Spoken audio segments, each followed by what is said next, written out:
Leçon 3.2, les angles extérieurs d'un triangle. Alors, chaque angle extérieur d'un triangle est égal à la somme des deux angles intérieurs opposés. Alors, je vais remettre ceci. Et voilà. Alors, l'angle E ici est égal à l'angle B plus l'angle A. Peu importe la mesure de ces deux angles-là, l'angle extérieur d'un triangle est toujours égal aux deux angles intérieurs opposés. Aussi, on pourrait dire que c'est égal à 180 moins la valeur de l'angle supplémentaire. Alors, exemple 1, quelle est la valeur de l'angle A? Dans ce cas ici, j'ai 135 moins, à cause que je sais que ça serait 135 est égal à 93 plus l'angle ici. Donc, je pourrais faire 135 moins 93, excusez, est égal à 42 degrés. Donc, l'angle A est égal à 42.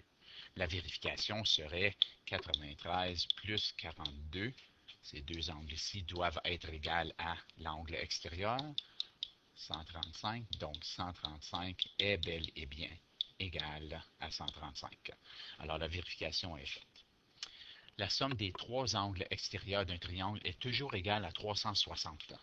Alors, si je prends ceci, ceci et ceci, pour n'importe quelle forme, les angles sont toujours égaux à un cercle.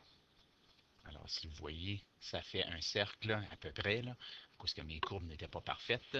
Donc, on sait que les angles extérieurs de n'importe quel triangle ou n'importe quel quadrilatère ou n'importe quelle autre forme, c'est toujours égal à 360 degrés. Alors, exemple 2A, quelle est la valeur de l'angle X? Alors, ici, bien, si je sais que 110 plus 125 plus X est égal à 360, pour A, je vais dire 360 moins 110 moins 125, c'est égal à 125 degrés. Alors, je sais que celui-ci est aussi 125 degrés. Pour B, B est sur la prochaine page. Peut-être que non.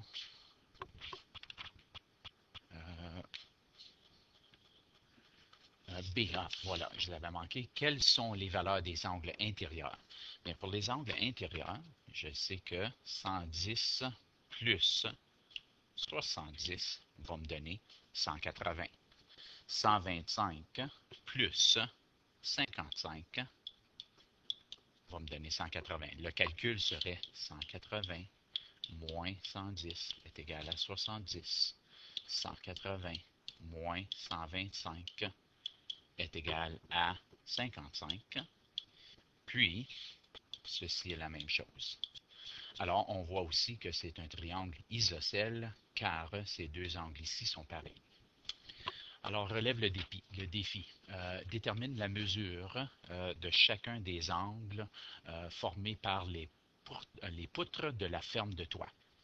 Alors, premièrement, la ligne pointillée ici me montre que ceci est une image miroir de celle-ci. Alors, il faut juste trouver les angles de tous les côtés de ce côté ici pour ensuite les transcrire de l'autre côté.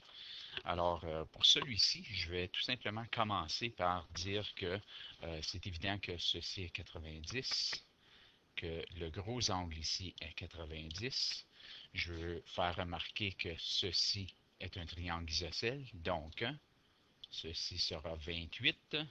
Si ça, c'est 28, car c'est un triangle isocèle, on sait que 28 plus 124 va me donner 180. On voit que ceci est un triangle isocèle aussi. On pourrait voir que 90 moins 28, c'est 62. Puis important de montrer tous les calculs ici. Ainsi de suite. On devrait être capable d'aller trouver tous les angles manquants.